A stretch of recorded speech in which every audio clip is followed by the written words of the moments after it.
എനിക്കേറെ പരിചിതനല്ലാത്ത ഈ നാട്ടിലെ സഖാക്കളുടെ വാക്കുകളിൽ നിന്ന് എനിക്ക് പരിചിതനായ, എന്നാൽ എന്നെ കേൾക്കുന്ന എൻ്റെ മുമ്പിലിരിക്കുന്ന മുഴുവൻ ആളുകൾക്കും സുപരിചിതനായ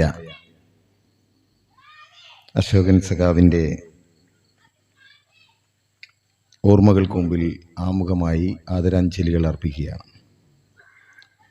അദ്ദേഹത്തെക്കുറിച്ച് ഹരീന്ദ്രൻ സഖാവ് പ്രസംഗിച്ചുകൊണ്ടിരിക്കുമ്പോഴാണ് ഞാൻ ഇങ്ങോട്ട് വന്നിട്ടുള്ളത്. കേട്ട് പരിചയവും സഖാക്കളിൽ നിന്നുള്ള കേട്ടറിവിലൂടെയും മാത്രം പരിചയമുള്ള അദ്ദേഹത്തെക്കുറിച്ച്, അദ്ദേഹത്തോടൊപ്പം ജീവിച്ച ജീവിതാനുഭവങ്ങളേറെയുള്ള നിങ്ങളോട് ഞാൻ പറയുന്ന ഓരോ വാക്കും അധിക പ്രസംഗമാകും എന്ന നല്ല ബോധ്യത്തിലാണ് ഞാൻ അദ്ദേഹത്തിന് ആദരാഞ്ജലികൾ അർപ്പിച്ചുകൊണ്ട്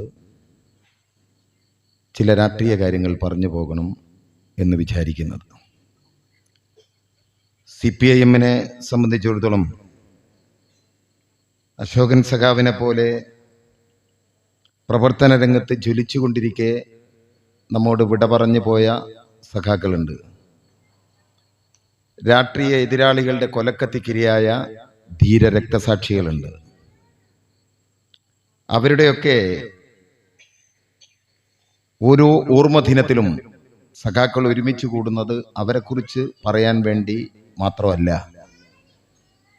ജീവനും ജീവിതവും നൽകി അവർ കെട്ടിപ്പടുത്ത ഒരു രാഷ്ട്രീയ പ്രസ്ഥാനമുണ്ട്. ആ പ്രസ്ഥാനം കാലാകാലങ്ങളായി നേരിട്ടുകൊണ്ടിരിക്കുന്ന വെല്ലുവിളികളും അതിനെ അതിജീവിക്കാനുള്ള മാർഗങ്ങളെക്കുറിച്ചുമാണ് സഖാക്കളുടെ ഓർമ്മ ദിനങ്ങളിൽ നമ്മൾ സാധാരണഗതിയിൽ പറഞ്ഞു പോവുക. ഒരു തെരഞ്ഞെടുപ്പ് കാലം കഴിഞ്ഞ് അതിൻ്റെ ഫലങ്ങൾ അറിഞ്ഞ് നിൽക്കുന്ന ഒരു സന്ദർഭത്തിലാണ് നമ്മൾ ഇപ്പോൾ ഉള്ളത്.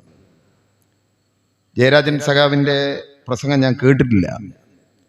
പക്ഷേ അദ്ദേഹം പറഞ്ഞത് ഈ തെരഞ്ഞെടുപ്പിൽ നമുക്കുണ്ടായിട്ടുള്ള ചില പരാജയങ്ങളും അതെങ്ങനെ ഉണ്ടായി എന്ന കാര്യങ്ങളും അതിനെ അതിജീവിക്കാനുള്ള മാർഗങ്ങളുമാണ് എന്നാണ് ഞാൻ മനസ്സിലാക്കുന്നത്.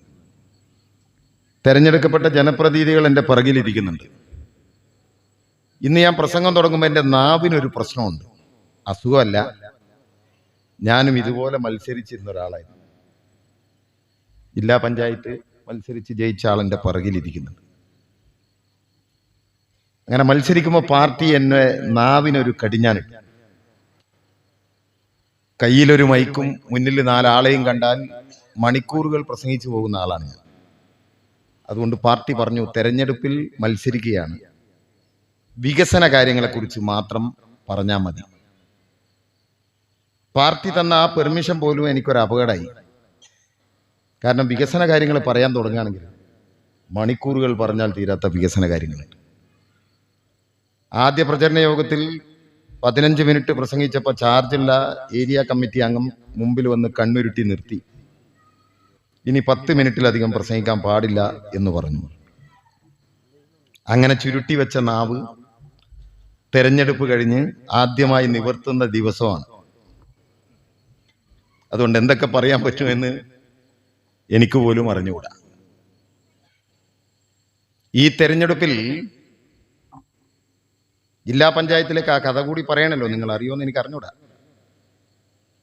ഞാനിപ്പോൾ വരുമ്പോൾ SDP ജമാഅത്തെ ഇസ്ലാമിയുടെയും മുസ്ലിം ലീഗിൻ്റെയും ഒരു വലിയ പ്രകടനത്തിനകത്ത് പെട്ടിട്ടാണ് വരുന്നത്. ഒരു അരമണിക്കൂർ അതിൽ പെട്ടു. എന്നെ കിട്ടിയാൽ അരച്ച് കലക്കുന്ന ദേഷ്യത്തിൽ നടക്കുന്നവരാണ്. എന്നെ തിരിച്ചറിയാത്തത് കൊണ്ടാണ് ഞാനിവിടെ എത്തിയത്. അല്ലെങ്കിൽ ഒരുപക്ഷെ നാളത്തെ പത്രത്തിലോ ഒക്കെ കാണാമായി.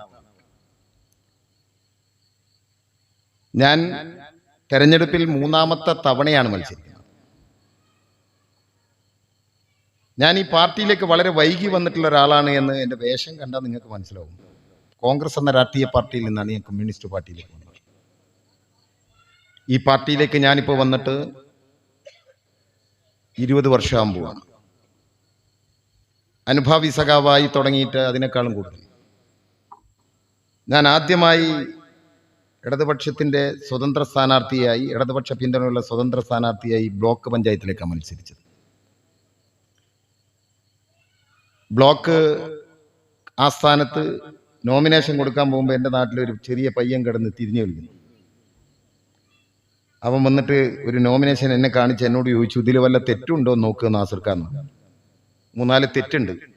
അതൊക്കെ ഞാൻ തിരുത്തി നന്നായിട്ടൊരു നോമിനേഷൻ കൊടുത്തു. പടച്ച തമ്പുരാനാണ് എനിക്ക് അറിഞ്ഞൂടാതെ എനിക്കുള്ള പാരയായിരുന്നു. എൻ്റെ പേര് നാസിർ കൊളായി, അയാളുടെ പേര് നാസിർ കോട്ടമ്മൽ. അയാൾ നോമിനേഷൻ കൊടുത്ത് വീട്ടിൽ പോയി. എതിരാളികൾ ഉണ്ടാക്കിയൊരു ആയുധമാണ്. എൻ്റെ പേരിനോട് സാമ്യമുള്ള പേര്, എൻ്റെ ചിഹ്നത്തോട് സാമ്യമുള്ള ചിഹ്നം. ആ തെരഞ്ഞെടുപ്പിൽ ഞാൻ പരാജയപ്പെട്ടത് 65 വോട്ടിനാണ്. എന്നാൽ ഈ പറഞ്ഞ എൻ്റെ അപരനാമധേയം പിടിച്ചത് 216 വോട്ടാണ്. തോറ്റുപോയത് ഞാൻ മാത്രമാണ്. പക്ഷെ ചതിക്കപ്പെട്ട 216 മനുഷ്യരുണ്ടായി. ഈ ജനാധിപത്യത്തിന്റെ പോരാട്ടത്തിൽ പങ്കെടുക്കാൻ വേണ്ടി ഒരു പകലിന്റെ അധ്വാനം മുഴുവൻ മാറ്റിവെച്ച് ജോലിയെല്ലാം ഒഴിവാക്കി മണിക്കൂറുകൾ ക്യൂവിൽ ലൈൻ നിന്ന് നാസിർ കൊളായിക്ക് ഞെക്കാൻ വേണ്ടി നോക്കുമ്പോൾ മാറിപ്പോയതാണ്. അവർ ചതിക്കപ്പെട്ടു പോയതാണ്. തെരഞ്ഞെടുപ്പ് കഴിഞ്ഞപ്പോൾ പത്രത്തിലൊക്കെ നല്ല വാർത്ത വന്നു, മനോരമയിലൊക്കെ, നാസിർ കൊളായി അപരനാൽ തോൽപ്പിക്കപ്പെട്ടു. വാർത്ത കൊണ്ട് നമുക്ക് കാര്യമില്ലല്ലോ. അടുത്ത തെരഞ്ഞെടുപ്പ് വരികയാണ്, ബ്ലോക്ക് പഞ്ചായത്തിലേക്ക് തന്നെ. വീണ്ടും ഇടതുപക്ഷത്തിന്റെ സ്വതന്ത്ര സ്ഥാനാർത്ഥിയായി മത്സരിക്കുന്നു. ഇത്തവണയും ഒരു അപരൻ, നാസിർ കളത്തിങ്ങൽ. മനോരമ ചാനൽ വന്ന് എന്നെ ഇന്റർവ്യൂ ഒക്കെ ചെയ്ത് നേരത്തെ പരാജയപ്പെട്ട കഥകളെക്കുറിച്ച് ചോദിച്ചു. പുതിയ അപരനെ കുറിച്ച് പേടിയുണ്ടോയെന്ന് ചോദിച്ചു. ഇല്ല, എനിക്ക് ഇങ്ങനെ മത്സരിക്കുക, ഇതെല്ലാം പറഞ്ഞു. പക്ഷെ ഇത്തവണയും ചതിക്കപ്പെട്ട മനുഷ്യരുടെ എണ്ണം വർദ്ധിച്ചു, 302. ഞാൻ പരാജയപ്പെട്ടത് കേവലം 19 വോട്ടിന്. വോട്ടെണ്ണലൊക്കെ കഴിഞ്ഞ് പരാജിതനായി ഞാൻ മലബാർ ക്രിസ്ത്യൻ കോളേജിന്റെ ഗ്രൗണ്ടിൽ ഇങ്ങനെ ഇരിക്കുകയാണ്. ഒന്നാമത്തെ അനുഭവം ഉള്ളതുകൊണ്ട് രണ്ടാമത്തത് വലിയ ബേജാറ് തോന്നിയില്ല. ഇരിക്കുമ്പോൾ മനോരമയുടെ മൈക്കും പിടിച്ചൊരു പെണ്ണങ്ങനെ പോകുന്നു. അതേ സ്പീഡിൽ തിരിച്ചു വന്നു. നിങ്ങളുടെ പേരെന്താണ്? ഞാൻ പറഞ്ഞു എൻ്റെ പേര് നാസിർ കൊളായി. അതേ, നിങ്ങളെ ഞാനായിരുന്നു ഇന്റർവ്യൂ ചെയ്തിരുന്നത്, എന്തായി? ഞാൻ പറഞ്ഞു ഞാൻ തോറ്റു. എങ്ങനെ തോറ്റു? അവരൻ തോൽപ്പിച്ചു. ഉടനെ തന്നെ അവർ ക്യാമറാമാനെയൊക്കെ ആയി വന്ന് രണ്ടാമത് വീണ്ടും ഇന്റർവ്യൂ. അവർക്ക് വേറെ പ്രശ്നമൊന്നുമില്ലല്ലോ. ഇന്റർവ്യൂവിൻ്റെ അവസാനത്തിൽ എന്നോട് പറഞ്ഞു, നിങ്ങളൊന്ന് മുന്നോട്ട് നടക്കുന്നു. ഞാനിങ്ങനെ മുന്നോട്ട് നടന്നു. പിറ്റേ ദിവസം ഞാൻ ചാനലിൽ വാർത്ത കണ്ടപ്പോൾ ഈ ചോദ്യങ്ങളും ഉത്തരങ്ങളും ഒക്കെ വന്ന് അവസാനത്തെ ആ നടത്തണ്ടല്ലോ, അതിങ്ങനെ സ്ലോ മോഷനിൽ ഞാനിങ്ങനെ നടക്കുകയാണ് ചാനൽ. എന്നിട്ട് അവരുടെ വക ഒരു ഡയലോഗ്, ഇനിയൊരു മത്സരമുണ്ടെങ്കിൽ അപരൻ കൊളായി എന്ന പേരിൽ മത്സരിക്കാനാണ് ഇയാൾ ആഗ്രഹിക്കുന്നത്, അതിനൊരപരൻ ഉണ്ടാവില്ല എന്നിയാൾ വിശ്വസിക്കുന്നു. അന്ന് നിർത്തിയതാ ഞാൻ. 20 കൊല്ലം കഴിഞ്ഞപ്പോൾ പാർട്ടി ഇത്തവണ പറഞ്ഞു നിർബന്ധമായും ജില്ലാ പഞ്ചായത്തിലേക്ക് മത്സരിക്കണം. മത്സരിച്ചു.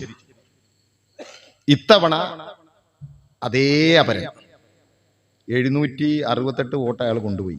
പക്ഷെ അയാളെ കൊണ്ട് മാത്രമല്ല ഞാൻ തോറ്റത്, പിന്നെ ഒരു 100 വോട്ട് അധികം വന്നു. തെരഞ്ഞെടുപ്പിൽ പരാജയപ്പെട്ടു. പരാജയപ്പെട്ടപ്പോഴാണ് ഞാൻ ഏറ്റവും കൂടുതൽ ശ്രദ്ധിക്കപ്പെട്ടത് എന്ന എൻ്റെ ധാരണ. കാരണം ആ പരാജയം ഏറ്റവും കൂടുതൽ ആഘോഷിച്ചിട്ടുള്ളത് 1 മുസ്ലിം ലീഗാണ്, 2 ജമാഅത്തെ ഇസ്ലാമിയാണ്.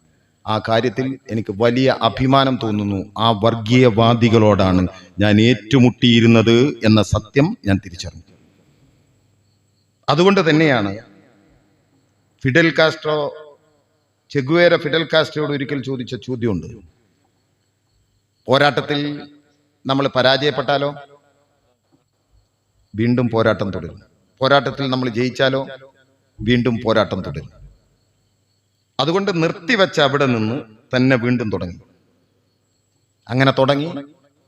പ്രഭാഷണം വന്നില്ല, തോൽക്കാനുള്ള കാരണമൊക്കെ വന്നപ്പോൾ ബാക്കി നിങ്ങൾ കേട്ടിരിക്കും. എന്നെ കൊല്ലുമെന്ന കൊലവിളി വിളിച്ചത് മുസ്ലിം ലീഗാണ്, കൂടെയുള്ളത് ജമാഅത്തെ ഇസ്ലാമിയാണ്. എന്നെ കൊല്ലുമെന്ന് വെല്ലുവിളിച്ചവൻ കുടിച്ചത് ഹൗലുൽ കൗസറാണ്. സാധനം എന്താ നിങ്ങൾക്ക് മനസ്സിലാവും. തൊട്ടടുത്ത് മാഹിയിൽ അന്ന് കിട്ടുമായിരുന്നു എന്ന് എനിക്ക് അറിഞ്ഞൂടാ.